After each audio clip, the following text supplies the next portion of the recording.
Oh my god, j'arrive pas à me dire que je suis en train de tourner ma dernière vidéo avant le 11 avril les gars. Paf est en PLS, mais comment on va faire? Salut YouTube, comment ça va? Bah écoutez, moi je suis un peu nostalgique, je me dis que voilà, à partir de maintenant, pendant presque 2 mois, plus de 2 mois d'ailleurs, je vais pas tourner de vidéo. Alors je vais pas tourner de vidéo YouTube, et tu le sais, la raison pour laquelle je fais un petit break sur cette chaîne YouTube, c'est parce que j'attends un baby. Tu ne le vois pas d'ici, mais j'ai un sacré gros bidon maintenant, ça y est, je suis à 9 mois de grossesse. Mon terme étant prévu au 6 février, je suis censée accoucher entre maintenant et début février du coup. Ainsi, je me suis dit qu'il était peut-être temps que je me mette en pause, simplement parce que j'en ai besoin. Je me mets en pause sur YouTube uniquement et pas sur Instagram, je t'explique pourquoi. Tout simplement parce que tourner une vidéo YouTube, ça demande une masse d'énergie incommensurable, en tout cas pour moi. Parce que déjà, avant de tourner une vidéo YouTube, évidemment, faut se doucher, se laver les cheveux, se faire son petit brushing, se maquiller. Non pas que ça me prenne énormément de temps, parce que je fais pas non plus très attention à ça, mais au-delà de tout ça, ensuite il faut mettre son setup, récupérer toute l'énergie nécessaire au tournage et tourner. Et ça, j'avoue, depuis quelques semaines, j'ai plus la force, tout simplement parce que je suis hyper fatiguée. Et je me doute bien qu'avec un baby dans les pattes, ça va être encore plus compliqué. Donc voilà, c'est la dernière vidéo YouTube avant le 11 avril. Normalement, je reviens le 11 avril. Tu peux rester connecté à moi d'ici là sur Instagram, mais en attendant, je vous ai proposé à toutes et à tous sur Instagram, hein, du coup, comme je le fais d'habitude, de venir me poser toutes vos petites questions avant que je parte en congé. Donc on va voir tout ça ensemble, j'ai hâte de savoir quelles sont les questions que vous vous posez par rapport à tout ça. C'est parti. Ok, donc ça démarre bien. Première question, tu devais pas revenir en mars? Ok, merci. Tu sais, ça fait vraiment genre, t'es sérieuse, tu prends 2 mois pour toi? Non mais qu'est-ce que c'est que cette histoire? Alors, non, je ne devais pas revenir en mars, tout simplement parce que c'est moi qui fixe les dates de mon congé maternité. Pour la bonne et simple raison que je ne suis pas salariée, donc je fais ce que je veux. Et donc non, je ne devais pas revenir en mars, et d'ailleurs je ne reviendrai pas en mars. Encore une fois, pour la très simple et bonne raison qu'il est tout à fait normal et nécessaire, en tout cas à mes yeux, de prendre un congé maternité, parce que j'ai envie de prendre ce temps-là. J'ai envie de le prendre pour moi, pour mon bébé, pour mon amoureux, pour ma famille. Et je suis très contente de prendre ce temps-là, non pas parce que je vais enfin délaisser ma chaîne YouTube, pas du tout, j'adore ce que je fais, mais non, je ne devais pas revenir en mars et je ne reviendrai pas en mars. Encore une fois, je le dis et je le répète, la prochaine vidéo, ce sera le 11 avril 2022. Est-ce que tu feras une vidéo sur ton ressenti durant toute la grossesse et sur l'accouchement? Eh bien mon Alphonse, j'ai effectivement plus ou moins prévu de faire des vidéos par rapport à ça. Après je t'avoue que je n'ai aucune idée de comment va se passer mon accouchement, je croise les doigts évidemment pour que ça se passe très bien. J'imagine que comme beaucoup de femmes, j'aurai mes petites surprises à moi, mes petits contretemps à moi et mes victoires à moi. Dans tous les cas, oui, je compte partager effectivement mon expérience avec vous par rapport à ça. Ce sera peut-être pas la première vidéo avec laquelle je reviendrai, j'en sais rien. Mais oui, c'est dans mes projets effectivement de faire une vidéo par rapport à ça. Je pense de toute façon que de plus en plus, je vais faire des vidéos qui parlent de la grossesse, des bébés, de l'éducation, des enfants, etc. Simplement parce que c'est un sujet qui m'intéresse de plus en plus et je trouve qu'il faut faire évoluer ma chaîne YouTube avec ce qui m'intéresse moi. Mon but c'est de ne surtout pas me dire oh là là, il faut que je continue à faire telle vidéo parce que sinon je vais perdre ma communauté, etc. Mon but c'est que les gens me suivent pour écouter ce que j'ai à raconter, et ce que j'ai à raconter, il faut impérativement que ça m'intéresse parce que les passionnés sont passionnants. Si je m'emmerde quand je vous raconte un truc, bah forcément vous emmerderez. Donc évidemment je vais continuer à parler d'histoires d'amour, de séduction, de rupture, etc. parce que j'adore, mais je sais que je vais rajouter à tout ça, à tout ce contenu, des vidéos qui parlent un petit peu plus de grossesse, de parentalité, d'éducation, etc. parce que ça m'intéresse tout simplement. Elona de pas trop fatiguée, désolée je ne voyais que ça à poser comme question, t'es trop chou.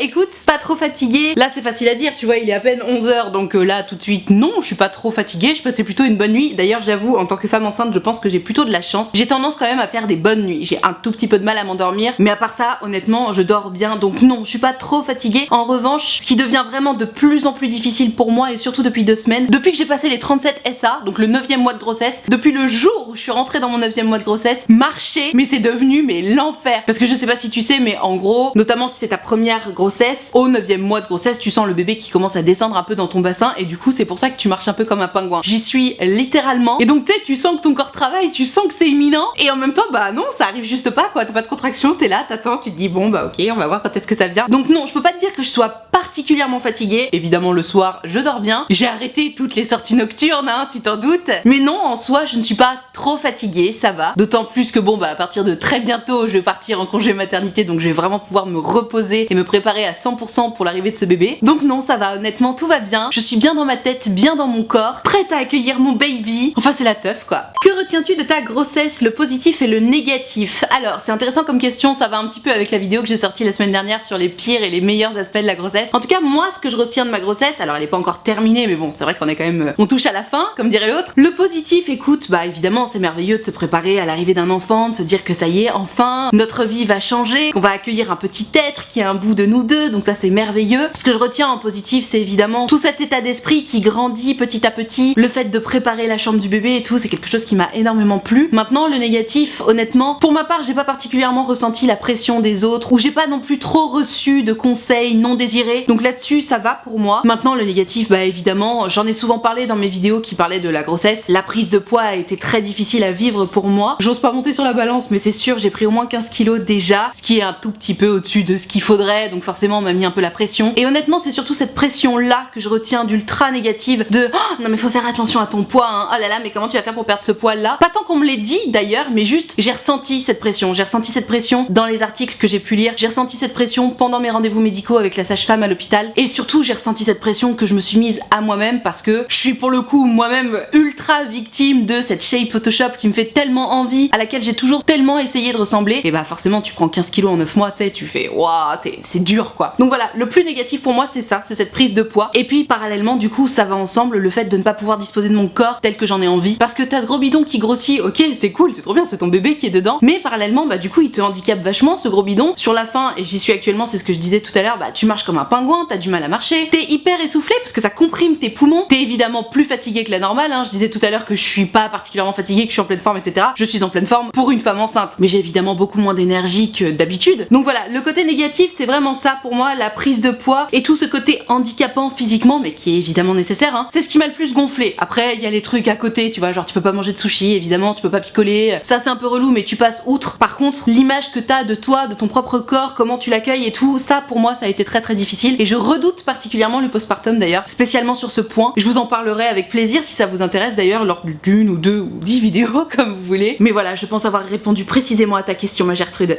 Question très intéressante, la date approchant, ça va, tu n'as pas trop peur de l'accouchement? Je te souhaite le meilleur en tout cas. Merci beaucoup ma Gertrude, c'est très gentil. Écoute, je peux pas te dire que j'ai peur de l'accouchement parce que dans la vie je suis pas quelqu'un de stressé. Je ne suis jamais particulièrement stressée pour quoi que ce soit pour des examens ou autre. Je n'ai pas un tempérament de personne stressée, donc non, je ne stresse pas par rapport à l'accouchement. En revanche, c'est ce que je racontais à mes abonnés de Diamant, parce que vous savez, je leur fais des lives 3 fois par semaine et tout. J'appréhende évidemment ce moment, c'est-à-dire que je m'y prépare, je me prépare à la douleur physique, je me prépare à la décharge émotionnelle que ça va être, je me prépare aussi à toutes les éventualités, si je peux avoir la péridurale ou pas, si j'ai une césarienne ou pas. J'espère évidemment que mon accouchement va se dérouler ultra simplement, ultra facilement et sans encombre. Malgré tout, et c'est ce qu'on nous dit beaucoup dans les cours de préparation à l'accouchement, il faut se préparer à toutes les éventualités parce que bah si pour X ou Y raison tu dois avoir une césarienne, ou si pour X ou Y raison tu peux pas avoir la péridurale alors que t'avais prévu de l'avoir, ce qui est mon cas, hein, et bah si t'es pas préparé forcément ça fait tout drôle. Donc voilà, j'appréhende ce moment, je m'y prépare. Je peux pas te dire que je suis stressée, honnêtement je me sens même assez sereine d'ailleurs. J'ai plutôt envie que ça arrive en fait, pour être tout à fait honnête. J'ai envie que ça arrive parce que mon ventre est devenu tellement gros et lourd. Là au stade où je vous parle, je pense que mon bébé fait déjà plus de 3 kilos, donc bon, c'est un bon bébé, bien mastoc, c'est super, c'est potentiellement qu'il est en pleine forme, mais voilà, j'ai un peu envie d'être délivrée de ce poids, j'ai envie de passer à la suite, qui sera sans doute tout aussi fatigante, hein. Je ne me fais pas de fausses idées là-dessus, mais voilà, j'ai pas hâte d'être à l'accouchement, j'ai hâte d'être juste après.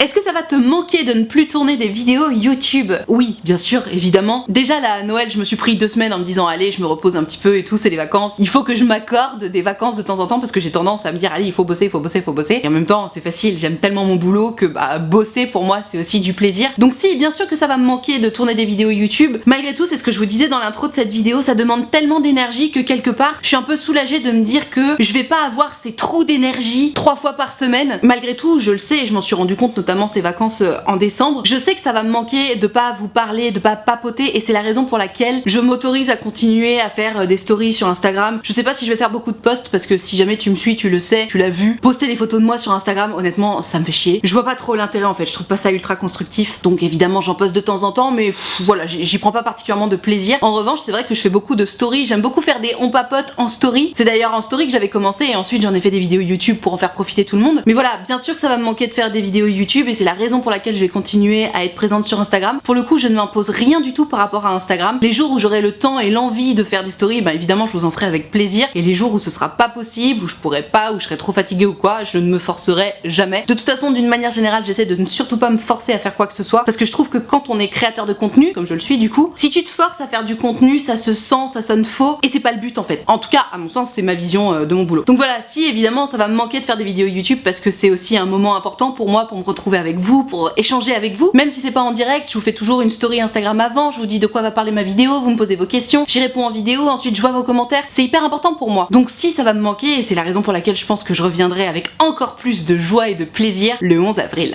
Comment gères-tu les conseils de tout le monde pour ton nouveau métier de maman? Alors ma Gertrude, si tu as déjà regardé mes vidéos qui parlent un petit peu de la grossesse, comme tu le sais, j'ai plutôt confiance en moi par rapport à mon nouveau métier de maman, comme tu dis, tout simplement parce que j'ai eu 2 petits frères dont je me suis beaucoup occupée quand ils étaient petits. Alors évidemment j'étais pas leur maman, hein, mais tu sais, c'est con, mais ça donne quand même les bases. Tu sais changer une couche, tu sais donner à manger à un bébé, t'as déjà donné un bain, voire plusieurs à un bébé, et du coup tu te dis ok, ça c'est bon, je gère, je vais juste reprendre mes marques, mais ça va le faire. Donc à partir du moment où il y a des gens qui commencent à me dire ah faudra faire ceci, faudra faire cela, j'ai tendance à les remballer gentiment, hein, mais je remballe toujours en mode oui.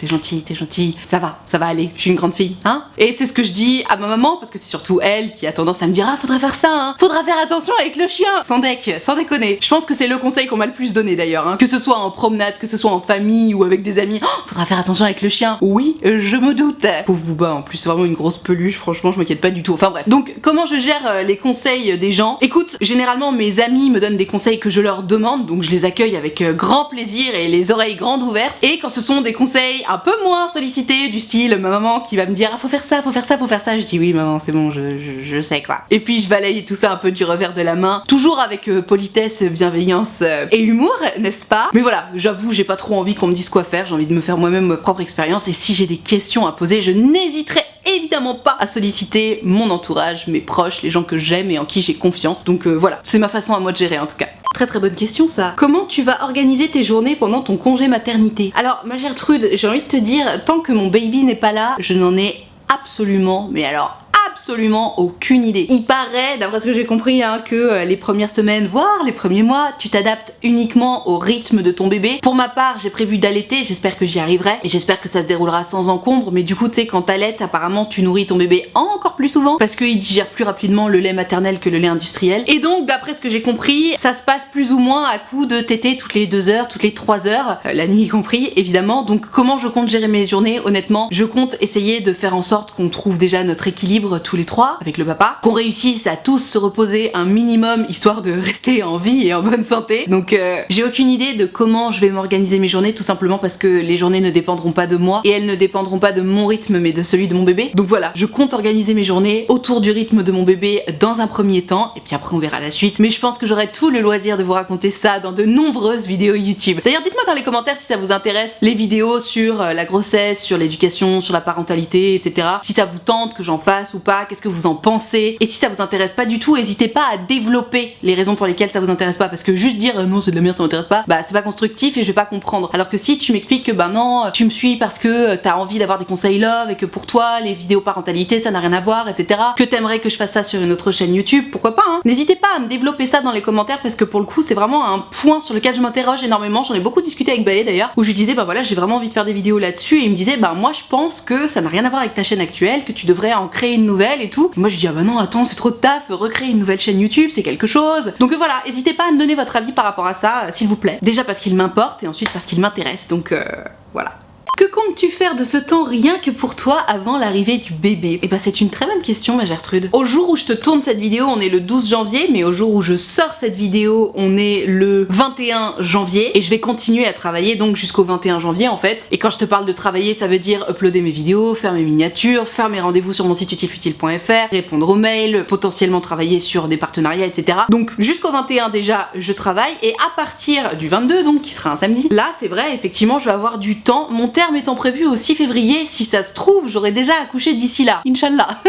J'avoue, j'aimerais bien accoucher un petit peu en avance. Maintenant, si je n'ai pas encore accouché et que j'ai effectivement tout ce temps rien que pour moi, honnêtement, j'ai aucune idée. Ça me fait un peu peur parce que j'aime pas rester toute seule à rien faire. Baé travaille, mais bon, il va au bureau. Alors en ce moment, il y a pas mal de télétravail, donc il est là. Mais en fait, quand il est là et que moi je travaille pas, bah j'ai qu'une envie, c'est d'aller l'emmerder, de passer du temps avec lui. Donc je sais pas, honnêtement, j'ai aucune idée. C'est vrai, il faudrait que j'y réfléchisse parce qu'après tout, c'est un temps précieux. Ça peut être hyper constructif. Donc je sais pas, peut-être que je vais lire des bouquins, me détendre, aller me faire masser, j'en sais rien. Mais oui, il faut que je profite de ce temps-là. J'ai pas encore vraiment réfléchi, mais si j'ai des bonnes idées, je vous les dirai dans mes stories, c'est promis. Est-ce que tu as tourné des vidéos d'avance? Comme ça, on ne sera pas en manque. Ah, t'es trop mignon, Alphonse. Alors, non, je n'ai pas tourné de vidéos d'avance et je vais vous expliquer pourquoi. D'une manière générale, je tourne toujours mes vidéos en avance de toute façon. Comme je vous l'ai dit, le jour où je tourne cette vidéo, on est le 12 janvier, elle va sortir le 22 ou le 21, je sais plus, bref. Donc tu vois, j'ai toujours plus ou moins 10 jours d'avance sur mes vidéos. Pourquoi? Tout simplement parce que je travaille avec 2 monteuses qui sont extraordinaires et qui ont évidemment besoin d'un petit peu de temps pour monter mes vidéos parce que l'air de rien, elles sont assez longues, ça leur prend du temps, de l'énergie et j'ai envie de leur laisser suffisamment de temps pour qu'elles puissent s'organiser confortablement pour pouvoir monter leurs vidéos. Du coup, comme elles peuvent s'organiser tranquilles, elles m'envoient elles aussi les vidéos en avance, comme ça je peux checker. Alors j'avoue, je check plus parce que maintenant on travaille depuis tellement longtemps ensemble que je regarde même plus. Mais voilà, au moins je les ai en avance, je sais qu'elles sont là et puis après je poste, etc. Sauf que dans l'idée du congé maternité, à mon sens, le but c'est vraiment de se déconnecter du travail pour se recentrer sur soi, sur son bébé, sur sa nouvelle famille, sur son nouvel équilibre. Le truc c'est que si je fais des vidéos en avance, ça veut dire que il va falloir que je check ça avec mes monteuses. Il va falloir que je les upload à chaque fois. Et même si je le préparais en avance, ce serait une charge de travail énorme que j'ai pas envie d'avoir en fait. Parce que donc il faut uploader les vidéos, faut faire la miniature, faut mettre les mots-clés, faut mettre la description, faut prévoir l'heure à laquelle ça sort. Et puis faut faire des stories pour dire bon bah voilà, coucou, la vidéo elle est sortie. Tu checkes un petit peu les commentaires parce que t'as envie d'avoir les retours aussi, tu sais, tu tournes pas une vidéo comme ça dans le vent sans t'y intéresser. Et du coup, tout ça, c'est du travail. Même si les vidéos sont déjà prêtes et juste prêtes à être publiées, c'est du travail et c'est une charge mentale pour moi et c'est la raison pour laquelle j'ai décidé de ne pas en faire pendant mon congé maternité. Donc j'imagine que d'autres créateurs et créatrices de contenu font différemment. Moi en tout cas, c'est ma façon d'aborder les choses et j'en suis très contente parce que je ne veux pas avoir cette charge mentale de boulot. Je ne veux pas me sentir obligée d'aller checker mes stats, mes trucs, mes machins, même si de base je check très peu mes stats pour une influenceuse. Donc voilà, j'ai pas envie d'avoir cette charge mentale. Je sais que ça va manquer à certains et moi aussi ça va me manquer. Mais encore une fois, je reste présente sur Instagram. Il y aura toujours des stories, il y aura peut-être même des reels ou des petites vidéos si j'ai envie, si j'ai le temps. Mais voilà, j'ai besoin de ce temps-là pour moi, pour mon équilibre, pour ma famille. Et puis, c'est juste 2 mois quoi. On va tenir, on va se manquer, mais encore une fois, Instagram est là, merveilleux. Et puis rendez-vous le 11 avril, encore une fois. Question ultra intéressante, qu'est-ce que tu as appris de toi-même durant la grossesse? Des bisous. C'est marrant, je suis restée kéblo sur ta question pendant 5 secondes avant de me dire ah bah oui, évidemment. Ce que j'ai appris de moi-même durant ma grossesse, ma Gertrude, et ben c'est que je fais partie de ces gens qui ne s'arrêtent jamais. Et je ne pensais pas. C'est-à-dire que, sans doute entre autres parce que j'aime mon travail, j'avoue, je prends mon congé mat aussi et surtout parce qu'on m'a dit allez Nad, c'est bon là, t'arrêtes, tu calmes le rythme, tu prends soin de toi, il faut que tu te reposes. Et je suis très surprise de ça parce que j'aurais jamais cru ça de moi en fait. J'avais une image de moi où je me disais que j'étais un peu une chouchotte, que je faisais surtout très attention à moi, à mon petit rythme, etc. Ce à quoi je crois quand même, hein, parce que je trouve que je suis assez douce avec moi-même, mais en fait pas tant que ça. Je m'en rends compte parce que voilà, j'ai toujours envie de continuer à bosser, de continuer à faire des trucs, de continuer à être très indépendante et c'est la raison pour laquelle je vis assez mal le fait d'avoir un gros bidon qui du coup m'encombre, m'empêche de marcher, etc. J'ai du mal à me dire que oulala, il faut surtout pas que je porte ça parce que c'est trop lourd, parce que c'est pas bon pour le bébé, etc. Voilà, j'ai tendance à toujours pousser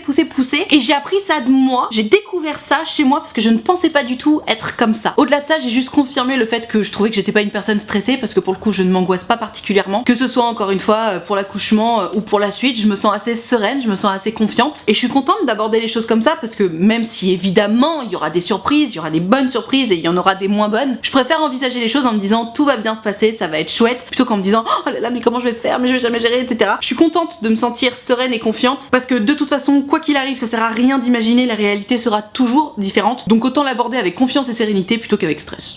Pourrons-nous connaître le nom de ton petit bout ou est-ce que c'est trop intrusif? Alors, ma Gertrude, c'est une bonne question. Alors, son nom, non, évidemment, personne n'a besoin de connaître son nom de famille, j'entends. En revanche, son prénom, je sais pas. J'avoue, j'y ai pas trop réfléchi. C'est vrai que pour Baé, je vous donne pas son prénom parce que, bah, c'est un homme qui m'a dit lui-même, écoute, non, j'ai pas trop envie qu'on connaisse mon identité. Donc, aucun problème avec ça. Maintenant, pour mon bébé, qu'est-ce que je vais faire? Ça me dérangerait pas de vous donner son prénom. Pour l'instant, évidemment, je ne le donne à personne, de toute façon, hein. Pas de prénom avant la naissance. Là, comme ça, spontanément, j'ai envie de te dire que ça me dérangerait pas. maintenant il faut que j'y réfléchisse parce que en fait je me dis que juste donner un prénom c'est pas non plus la fin du monde. Ce qui est sûr c'est que j'ai pas prévu de vous montrer son visage parce que je trouve que ça pour le coup c'est important, ça lui appartient et j'ai pas envie de lui voler ça. Ça me regarde, hein, vraiment toutes les mamans font ce qu'elles veulent par rapport à l'identité de leur bébé sur les réseaux sociaux et je n'appose aucun jugement par rapport à ça. Je trouve que vraiment chacun fait comme il le veut, chacun fait comme il le sent. Mais pour ma part, je ne compte pas montrer le visage de mon bébé. Peut-être que je changerai d'avis, peut-être que je ne changerai pas d'avis. Dans tous les cas, là spontanément je me dis son prénom,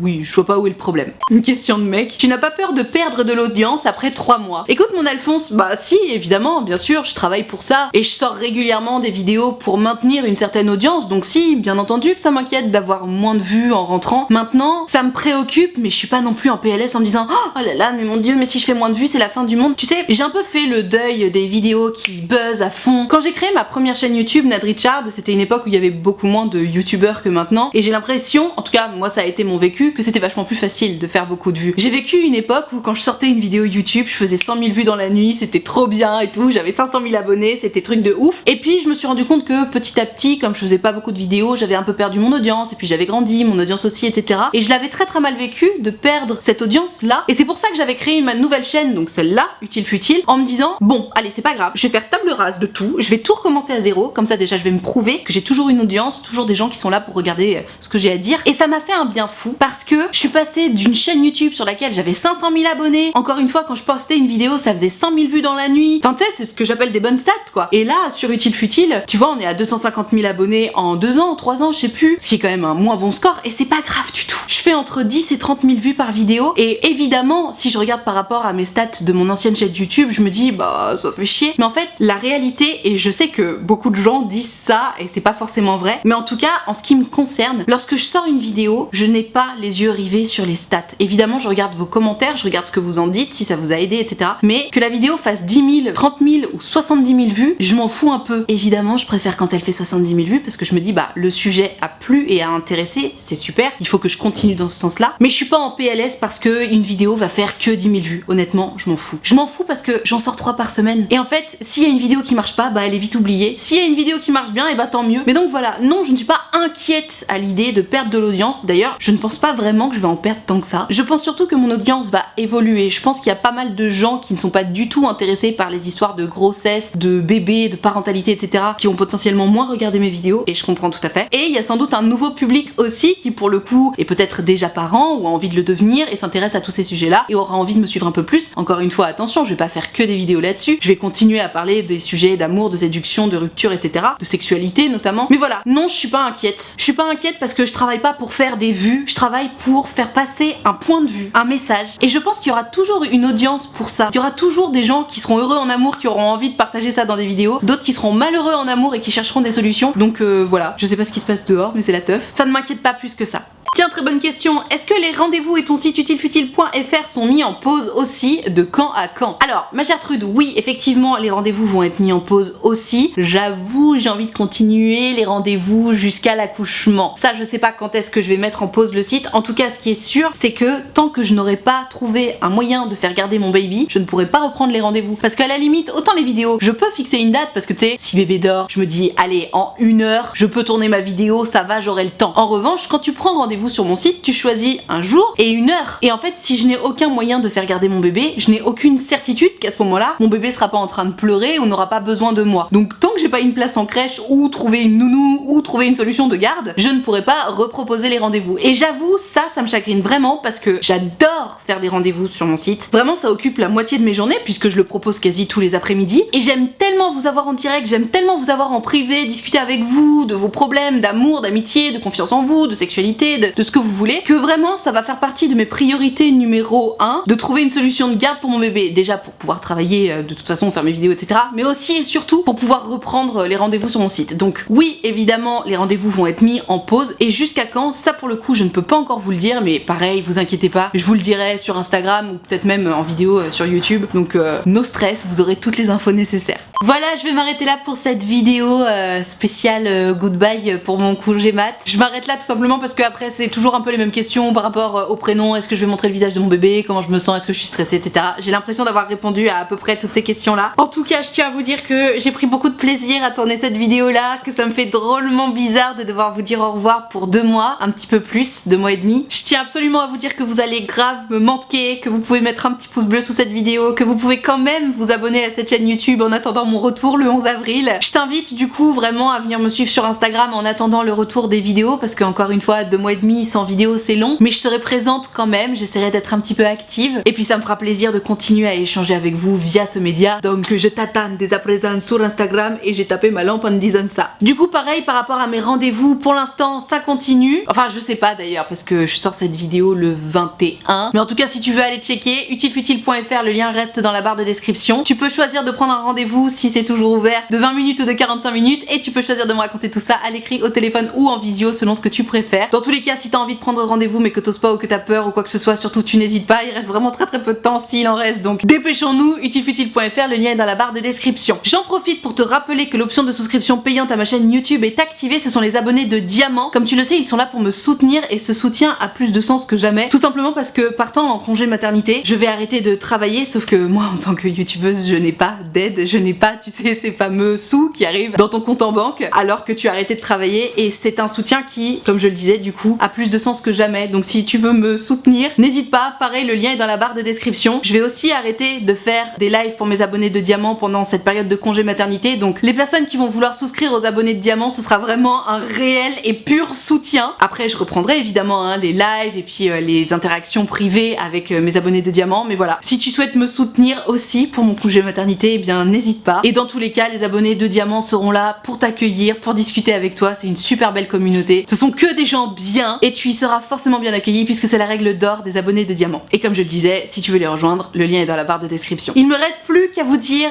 au revoir du coup, jusqu'à dans 2 mois et demi, à vous faire des gros bisous, à vous dire que ça me fait drôlement bizarre de vous dire au revoir pour 2 mois et demi. Prenez bien soin de vous, je vous donnerai de mes nouvelles autant que possible, et en attendant la prochaine vidéo, du coup, je vous fais des très gros bisous. Ciao.